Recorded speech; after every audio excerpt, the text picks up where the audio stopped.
어찌 보면 우리 모두가 하나님의 나라의 일꾼이죠. 그 하나님 나라의 일꾼인데 그 일꾼의 그 자격이 어떠한 자격인가? 특별히 일꾼의 자격 가운데 제일 중요한 자격이 뭐예요? 성령의 충만함을 힘는 거예요.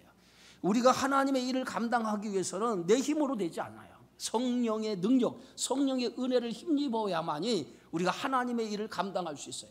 세상의 일은 자신의 지식과 자신의 능력을 가지고 일하지만은 하나님의 일은 그렇지 않다는 거예요. 하나님의 일은 내 지식이나 내 능력을 가지고 하는 것이 아니라 하나님의 주시는 능력을 가지고 그 능력으로 주의 일을 감당하기 때문에 무엇보다도 오늘 하나님의 일을 하는 사람은 성령의 충만함을 받아야 될 줄 믿습니다. 그래서 성령의 그 충만함을 힘입어야만이 하나님의 일을 감당할 수 있어요. 그래서 예수님께서 하늘로 승천하시기 전에 지상에 계시면서 제자들에게 당부한 말씀이 어떤 말씀입니까? 내가 이제 하늘로 올라갈 텐데, 그리고 이 땅에는 너희들만 남겨두고 올라가는데 너희가 이제 나를 대신하여서 하나님의 나라의 복음을 전해야 되는데, 그 복음을 전하기 위해서는 약속하신 성령을 받아야 그 성령을 통해서 너희가 복음 전파자의 사명을 감당할 수 있다라고 오늘 예수님께서 제자들에게 말씀합니다. 그러면서 예루살렘을 떠나지 말고 오직 성령을 받을 때까지 기다리라고, 기다리면 약속한 성령이 너에게 임하실 거라고 예수님이 말씀하셨어요. 그래서 제자들은 이제 예수님이 하늘로 승천하시고 난 이후에 그때로부터 뭐예요? 예수님이 말씀하신 성령의 충만함을 받기 위해서 기다리죠. 그래서 오순절날이 되었을 때에 그들이 마가의 다락방에 모였을 때에 그 마가의 다락방에서 저들이 기도하기를 힘썼다고 그랬어요. 기도하기를 힘쓰는 가운데에 불의 혀처럼 성령이 나타나서 각 사람에게 임하시고 그 성령의 불로 말미암아 저들에게 뜨거운 하나님의 능력이 임하는 역사가 일어난 줄 믿습니다. 그때로부터 제자들의 삶이 완전히 변화가 되어졌어요.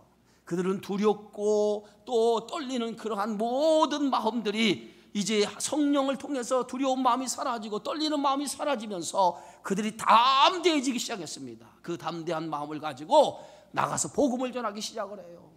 그럴 때 뭐예요? 그들이 전하는 그 복음은 뭐예요? 생명력 있는 복음이었어요. 그들이 말로 복음을 전하지만 그들이 말로 전하는 복음이 아니라 그 안에는 뭐예요? 하나님의 능력이 함께 나가는 복음의 능력이었어요. 그 복음의 능력을 받는 사람들에게는 어떤 역사가 일어났습니까? 변화의 역사가 일어났어요. 오늘 사도행전에 보면 어찌할꼬, 우리가 어찌할꼬, 오늘 제자들이 전하는 복음을 받아들고 사람들이 어찌할꼬라고 하는 통회하고 자복하는 일들이 일어나기 시작했다는 거예요.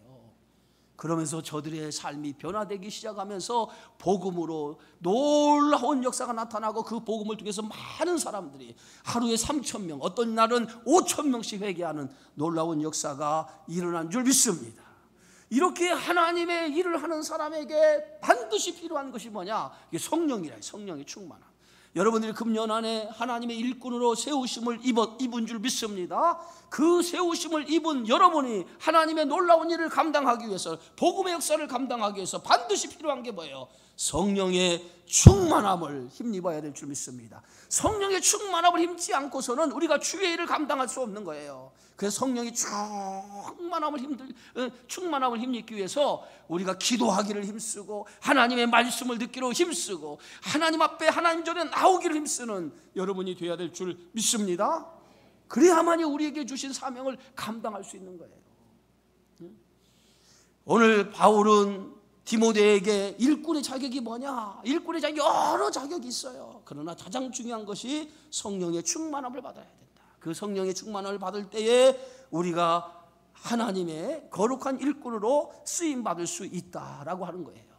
자, 그래서 오늘 사도 바울은 이제 일꾼의 자격에 대해 말한 다음에 오늘 14절에 보면 바울은 디모데에게 이 편지를 쓰게 된 동기에 대해서 이제 말씀하고 있죠. 편지를 왜 너에게 쓰느냐? 이 동기에 대해서 오늘 기록한 말씀이 14절에서부터 16절까지의 말씀이에요. 여러분, 디모데 서신은 바울이 디모데 개인에게 보낸 편지예요. 그러나 엄밀히 말하면 이 디모데에게 보낸 이 디모데 전서는 바울이 디모데에게 개인에게 보낸 편지지만은 예배소 교회 성도들에게 보낸 편지고, 더 나아가서는 이 땅에 있는 모든 교회와 성도들에게 보낸 편지라고 할 수 있어요. 예? 그래서 오늘 이 편지를 통해서 뭐요? 오늘 바울이 우리에게 권면하시는 그 권면의 말씀, 그 권면의 말씀이 하나님이 우리를 권면하는 그 권면의 말씀을 권면의 말씀을 듣는 여러분이 되어져야 될 줄 믿습니다. 자, 오늘 바울은 오늘 성경에서 오늘 14절에 뭐라고 말하고 있습니까? 내가 속히 내게 가기를 바란다 그랬어요. 속히 내게 가기를 바란다. 예? 바울은 예배소에 속히 가기를 원했다는 거예요. 왜냐하면 예배소에 이제 사도 바울의 영적인 아들 디모데를 예배소에 남겨두고 바울이 떠났어요. 예, 디모데를 남기고 바울이 예배소를 떠났는데 한시도 예배소 교회에 대한 걱정과 염려가 떠나지 않았습니다. 왜냐하면 디모데는 아주 젊은 나이에 예배소 교회의 지도자로 보냈기 때문에 바울의 염려는 뭐예요? 예배소 교회가 평안한 교회가 아니에요. 예배소 교회는 많은 문제가 있었던 교회였어요. 당시 거짓된 교사들, 거짓된 이단들이 교회 안에 들어와서 성도들을 미혹하고 성도들의 신앙을 막 흔들어대는 그러한 때였단 말이에요. 그러한 교회에 누구를 보냈습니까? 자신이 신임하던 디모데를 보내놓고 바울은 한시도 마음 편하지 않았어요. 그래서 속히 내가 시간이 되면 속히 그 예배소 교회에 가기를 원한다. 그것이 바울의 마음이었어요. 예? 예배소 교회에 속히 가기를 원하는 바울은 그 교회, 예배소 교회에 보냈던 그 디모데의 목양과 또 그 성도들을 돌보고 또 교회의 형편을 살피기 위해서 속히 가기를 원했다라고 하는 것을 말하고 있어요. 그런데 바울은요, 속히 가기를 예배소 교회에 속히 가기를 원했지만은 사정이 그렇지 못했다는 거예요. 마음은 속히 가기를 원했지만은 그의 형편과 그의 처지가 속히 가지 못하는 상황이 그의 형편 속에서 발생이 되어졌어요. 바울이 당시 사역했던 곳이 어디입니까? 빌립보라고 하는 지역에서 사역을 하고 있었어요. 이 빌립보라고 하는 지역에 사역을 하고 있었는데 그 빌립보에서 예배소로 가기를 원했는데 그 빌립보에 있는 사역이 쉽지 않았어요. 그래서 마음은 예배소에 속히 가기를 원했는데 그렇게 속히 가지를 못한 거예요. 그래서 바울은 이 편지를 통해서 이렇게 말하는 거예요. 오늘 성경 말씀에 보면 만일 내가 지체하면 너로 하여금 하나님의 집에서 어떻게 행하여야 할지를 알게 하려 함이라. 속히 가기를 원하는 마음이 내 진심 어린 마음인데 내가 속히 가지 못할 때에 이 편지를 통해서 네가 어떻게 행해야 될지, 내가 가지 못할 때 너 어떻게 교회를 치리하고 어떻게 성도를 돌봐야 할 것인가, 그것에 대해서 내가 이 서신에 써놓았다는 거예요. 그래서 디모데로 하여금 이 서신을 통해서 어떻게 목양을 해야 될 것인가를 이 서신을 보고 잘 예배소 교인들을 목양하라라고 하는 그런 의미에서 이 편지를 쓰게 되어졌다는 거예요. 자, 그러면서 오늘 사도 바울은 이렇게 말합니다. 이 집은 살아계신 하나님의 뭐예요? 교회다. 이 집은 살아계신 하나님의 교회. 이 집이 뭐예요? 성경은 교회를 집이라고 하죠. 집. 초대교회는요, 모든 교회가 이렇게 큰 건물을 짓고 그 건물에서 교회가 시작된 것이 아니라 초대교회 대부분의 교회들은 뭐야? 가정에서부터 교회가 시작된 거예요. 눈바의 집, 누가의 집, 빌레몬의 집, 여러 사람, 이렇게 성경에 나와 있는 말씀에 보면 이 성도들의 그 복음을 듣고 그 복음을 받아들인 사람의 집에서 교회가 시작이 됐어요. 어떻게 보면 초대교회는 가정과 같은 교회였어요. 그렇기 때문에 오늘 이 집은 바로 하나님의 교회를 말하죠. 하나님의 교회. 이 교회가 어떤 교회입니까? 살아계신 하나님의 교회다라고 말합니다. 살아계신 하나님의 교회, 예배소 교회는 하나님의 살아계신 그런 공동체라는 거죠. 그래서 하나님의 교회라고 할 때 하나님의 교회라고 말하는 그 참된 의미는 뭐냐? 그 의미는 하나님의 통치가 이루어지는 장소, 그 현장, 그게 바로 하나님의 교회라는 거예요. 그래서 반드시 하나님의 교회는 세상의 것이 통치하는 것이 아니라 하나님이 통치하는 곳, 그것이 하나님의 교회가 돼야 된다는 거예요. 믿으시기 바랍니다. 그래서 여러분, 하나님의 교회에는 누가 이 교회를 통치해야 되느냐? 하나님이 통치하는 거예요. 그래서 교회의 주인이 누구냐? 하나님의 교회 주인. 사람이 하나님의 주인이 아니에요. 교회의 주인은, 교회의 머리는 그리스도, 하나님이 교회의 주인인 줄 여러분 믿으시기 바랍니다. 우리는 누굽니까? 우리는 하나님의 교회의 청직이에요. 하나님의 교회의 청직이. 하나님의 일꾼으로서 하나님의 청직이, 성직이라는 뜻이 뭐예요? 맡은 자, 관리자라는 뜻이에요. 그러니까 우리가 하나님의 몸된 교회의 관리자로서, 맡겨진 자로서의 우리는 뭐예요? 하나님의 교회를 충성스럽게 섬기는 자라는 거예요. 그것이 오늘 우리들에게 주어진 사명이에요. 그래서 고린도전서에 보면 맡은 자에 구할 것은 충성이니라.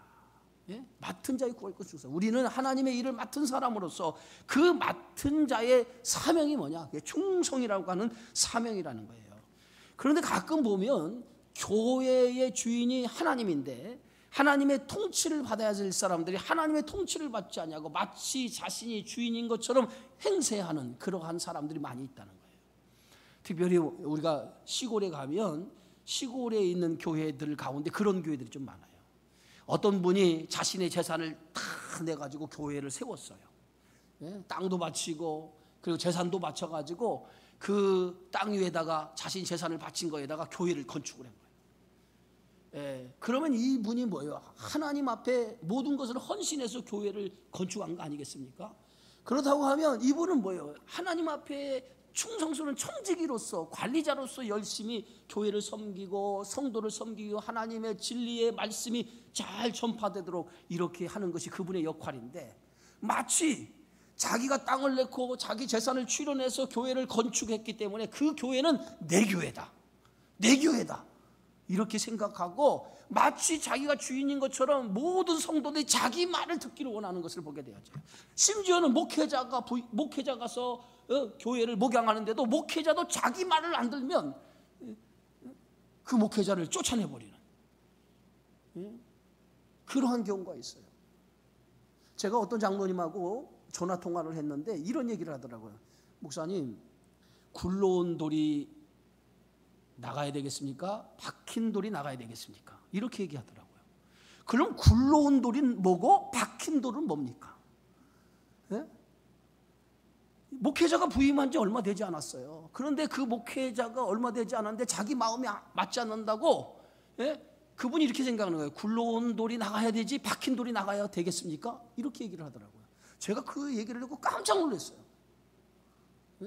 교회가 마치 자기 것인 것처럼 사유화시켜서 마치 교회가 자기 건 거죠. 오래 이 교회에 오래 다니고 자기가 본인이 이 교회의 주인이라는 생각을 갖고 있기 때문에 목회자는 마치 잠깐 왔다 가는 손님처럼 생각을 해서 굴러온 돌이라고 얘기하는 거예요.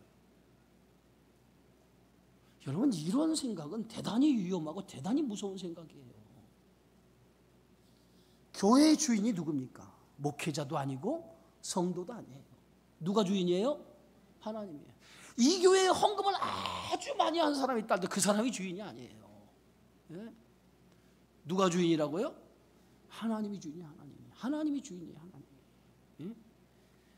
내가 주인 되려고 하면 그 교회는 그때부터 문제가 생기는 거예요. 내가 주인으로 행사를 하면 그때부터 문제가 생기는 거예요.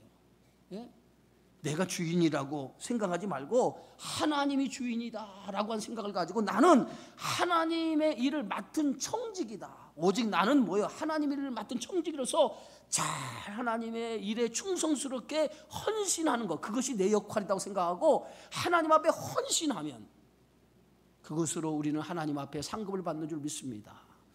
어떤 성도가 교회를 잘 섬기고 충성했다가 교회에 문제가 생겼어요. 그러니까 교회를 나가겠다는 거예요. 그래서 교회 나가겠다고 하니까 목사님으로서는 어떻게 합니까? 여기서 지금까지 충성해 잘 좀 교회를 봉사해야지 왜 나가십니까? 그러니까 자기 마음에 안 든다는 거예요. 나가겠다는 거예요. 어쩔 수 없잖아요. 교회를 나가게 됐는데 목사님한테 찾아와서 이렇게 하더라고요. 목사님, 지금까지 낸 헌금 돌려주세요. 그러더라고요. 없는 줄 아세요?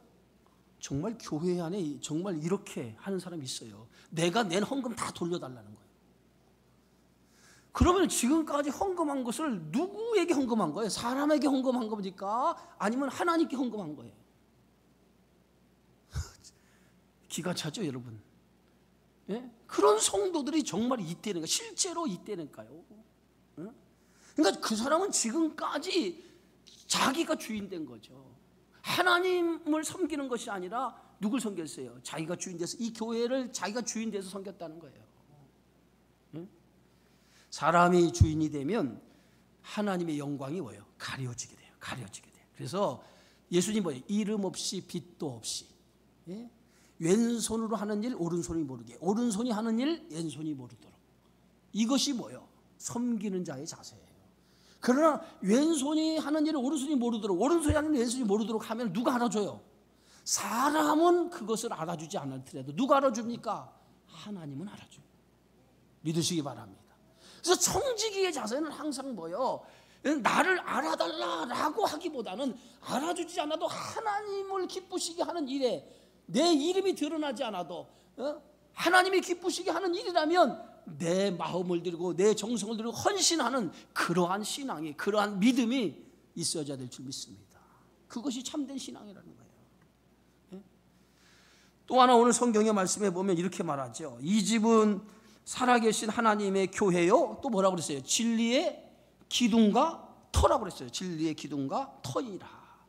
교회는요, 그리스도의 터 위에 세워진 곳이 교회예요. 십자가의 피 위에 세워진 것이 교회예요. 사람 위에 세워진 것이 아니라 교회의 근간은 어디 있느냐? 진리의 기둥과 터라고 그랬어요. 진리가 뭡니까? 예수 그리스도의 말씀이죠. 그리스도가 진리예요. 진리가 그리스도예요. 그리스도 터 위에 세워진 교회, 그게 교회예요. 그래서 교회는 반드시 십자가의 피, 복음의 역사, 그것이 바로 교회를 이끄는 힘이 돼야 돼요. 그래서 교회에서 십자가의 복음이 선포되지 않냐고, 십자가의 복음이 전해지지 않으면 그건 교회의 사명이 없는 거예요. 그 교회는 뭐예요? 죽은 교회예요. 죽은 교회. 아무리 화려하고 아무리 멋있는 교회, 아무리 10,000명, 20,000명 모였어도 거기에 복음을 선포하지 않는 교회라고 한다면 그건 교회가 아니에요. 세상의 모임하고 똑같은 거예요. 자, 우리 고린도전서 3장 10절 11절 한번 읽어봅시다. 고린도전서, 성경 한번 찾아요. 고린도전서.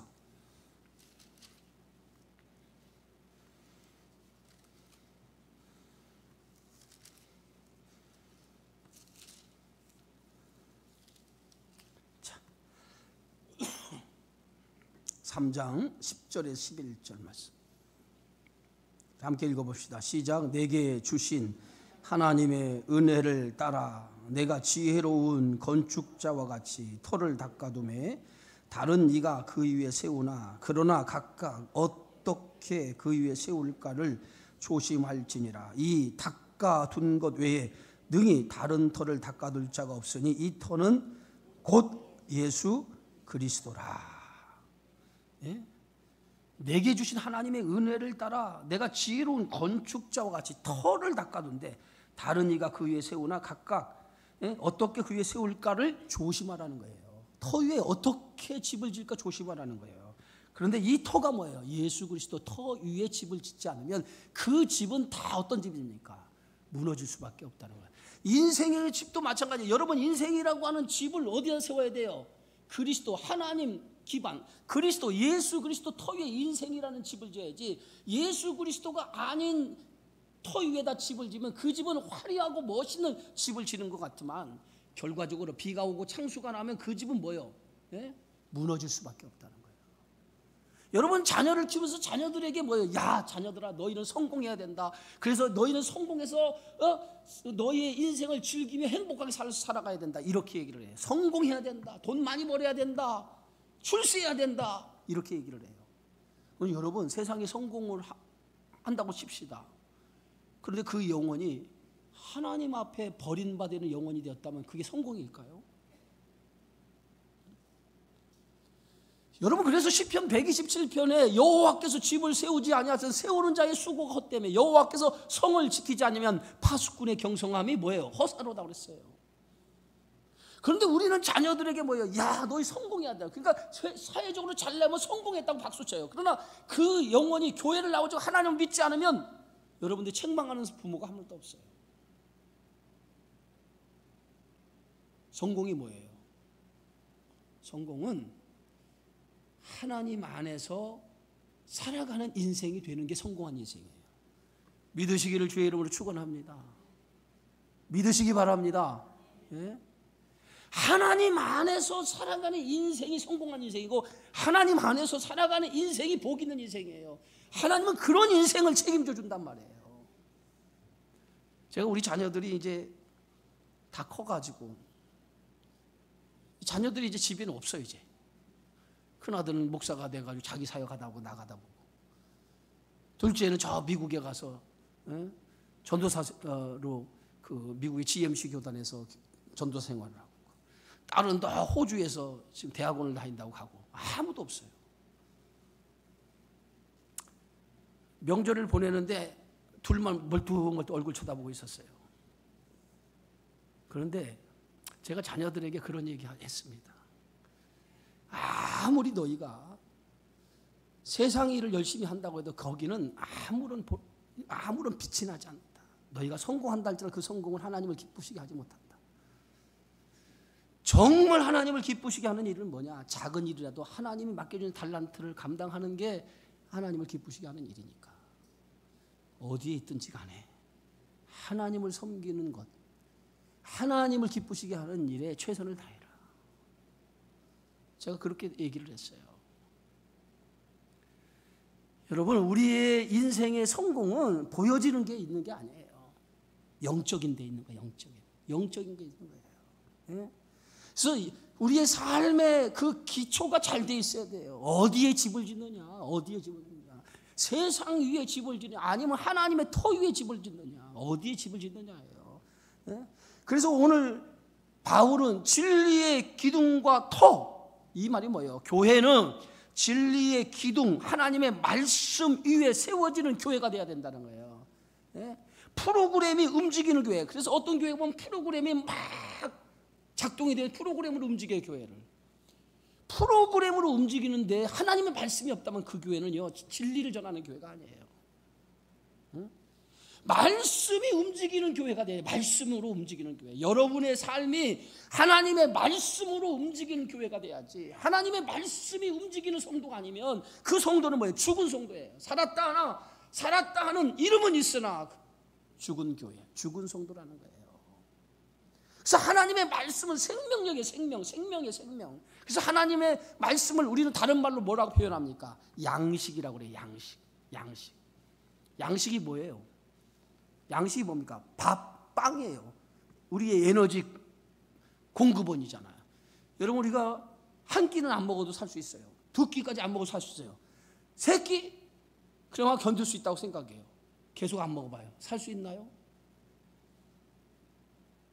양식이 뭐 하나님의 말씀이에요. 이 양식을 먹어야만 우리는 영적인 힘을 얻는다는 거예요. 하나님의 양식을 먹어 영적인 힘을 얻는다는 거예요. 양식이 공급되지 않으면요, 우리 영적으로 힘을 얻을 수가 없어요. 생명력이 없어진다는 거예요. 그런데 오늘날 성도들이 하나님의 양식, 생명의 양식, 하나님의 말씀을 먹질 않아요. 먹지 않고 영적인 생활을 하려고 하는 거예요. 그러다 보니까 하나님 말씀을 먹지 않고 영적인 생활을 하려고 하다 보니까 거기에 뭐예요? 하나님의 생명력의 역사가 나타나지 않는 거예요. 하나님의 능력의 역사가 나타나지 않는 거예요. 네? 그래서 성도는 하나님의 말씀의 양식을 먹고 그 양식으로 배불러야 돼요. 할렐루야. 하나님의 양식으로 충만히 그 양식을 배부르게 채워져야 돼. 그 배부르고 채워질 때 뭐예요? 포만감을 느끼고 그 포만감 속에서 영적인 충만함을 가지고 주의 일을 감당할 수 있는 거예요. 그래서 교회는 말씀이 움직이는 교회, 말씀이 내 삶에 충만한 교회가 될 때에 그 말씀을 통해서 내가 치유되어지고 내가 회복되어지고 그 말씀이 나의 삶의 능력으로 나타나는 그런 성도가 되어지는 줄 믿습니다. 그래서 바울은 디모데에게 그렇게 말하는 거예요. 진리의 기둥과 터다. 이 제단은 하나님의 말씀으로 세워진 교회라는 거예요. 그러니까 말씀을 떠나서는 안 되고 오늘 성도들에게 바른 하나님의 말씀을 전해서 그 말씀을 가지고 살 수 있도록 만들라는 거예요. 그것이 바울이 디모데에게 원하는 그러한 바람이었어요. 자, 그 다음에 이렇게 말합니다. 자, 디모데전서 오늘 말씀에 16절이에요. 자, 우리 함께 읽습니다. 크도다 경건의 비밀이요 그렇지 않다는 이 없도다. 자, 크도다 경건의 비밀이다. 교회는 말이에요, 경건의 비밀을 가진 곳이 뭐냐? 교회예요. 그러니까 여기서 경건의 비밀이라는데, 이 비밀이라고 하는 말은 미스테리, 다시 해서 신비를 가진 교회라는, 신비를 가진 교회라는 거예요. 그러니까 비밀, 시크릿, 이 시크릿을 얘기하는 것이 아니라 여기서 말한 비밀은 뭐예요? 영어로 보면 미스테리, 신비를 얘기하죠. 시크릿이 아니에요. 그런 비밀이 아니라 신비라는, 신비, 복음은 신비라는 거예요. 그래서 이 복음은요, 합리적인 이성으로 이 복음을 알지 못해요. 우리의 이성이나 우리의 지식을 가지고 복음이 뭔가를 알지 못, 깨닫지 못한다는 거예요.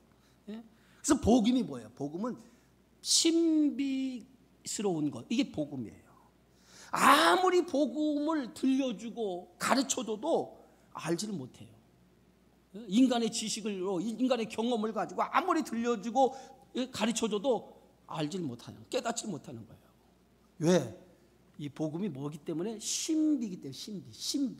신비. 그래서 뭐냐면, 복음이 뭐냐면, 이 복음을 이렇게 있잖아요. 이렇게 보여줘요. 이 속에 뭐가 있어요? 이 속에 여러분 뭐가 있어요? 물이 있잖아요. 물이라고 알죠. 그런데 이렇게 보여줘도 복음은, 성경을 봐도 성경이 도대체 무슨 말인지를 이해를 못해요. 깨닫지를 못한단 말이에요. 읽어도 알지 못하고 들어도 깨닫지 못해요. 이게 복음의 비밀인 거예요.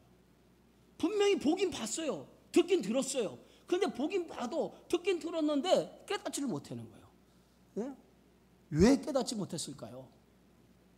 이 성경은 신비이기 때문에. 신비. 그래서 우리의 눈을 열어줘야 돼요. 영안을 열어줘야 돼요. 마치 그 엘리사의 종 게하시가 그 도단성에 에워싸여있는 아람 군대를 보지 못한 것처럼, 그럴 때 누가 열어줍니까? 그 눈을. 엘리사가 기도하니까 그의 눈이 열려요. 눈이 열려서 딱 보니까 뭐예요? 도단성에 에워싸여있는 아람 군대만 본 것이 아니라 눈이 열리는 순간에 뭘 봤어요? 천군 천사가 도단성에 에워싸여있는 아람 군대를 빙 에워싸는 것을 보게 된 거예요. 이게 뭐예요? 영적인 눈이 열리는 거예요. 그러니까 이 복음은요, 우리의 지식이나 우리의 이성으로 백날 봐도 이게 무슨 내용인지 알지 못해. 알지 못하는 것 말은 무슨 말이에요? 믿지 못한다는 거예요. 믿지 못한다는 거예요. 동정녀 마리아가 처녀의 몸으로 아이를 낳았다. 믿을 수 있어요? 처녀가 아이를 낳았다. 믿을 수 있어요? 예수님이 죽으셔서 사흘 만에 부활하셨다. 믿을 수 있어요? 죽은 자가 살아났어. 살아난 걸 여러분 믿을 수 있어요? 성경에 임하는 기적인데 이걸 믿을 수 있냐고요? 못 믿죠. 분명히 보긴 보고 이 성경은 있긴 있는데, 이 읽은 사람들이 뭐예요? 이거 무슨 세상 말로 뭐예요? 구라네, 구라. 거짓말이네. 이렇게 생각한다는 거예요. 그런데 이 복음의 신비를 믿고 깨닫는 것은 딱 하나예요. 성령이 내 안에 씌워진 이 눈을 열어주는 거예요. 성령이 내 안에 쓰여진 눈을 확 열어주면 어느 날 이 성경의 말씀이 막 내 속에 들어오기 시작을 해요. 그 전까지 성경의 말씀을 들어도 보아도 깨닫지 못했는데, 성경의 말씀을 들은데 이 말씀이 막 어떻게 들으냐? 꿀송이처럼 달게 느껴져. 말씀이 있는데 이 말씀이 막 믿어지면서 꿀송이처럼 달게 느껴져. 그래서 하나님의 말씀이 꿀송이보다 더 달다라고 그랬잖아요. 이게 뭐예요? 영안이 열리니까 이 말씀이 막 믿어지기 시작하니까 내가 읽는 동안에 아멘, 아멘, 아멘 하고 이렇게 말씀을 읽다는 거예요. 그래서 그 말씀이 뭐예요? 마치 지금 현재 나에게 막 하나님이 역사하는 것처럼 그렇게 말씀이 들려지고, 그렇게 말씀이 들려지면서 내 마음이 막 뜨거워지기 시작하는 거예요.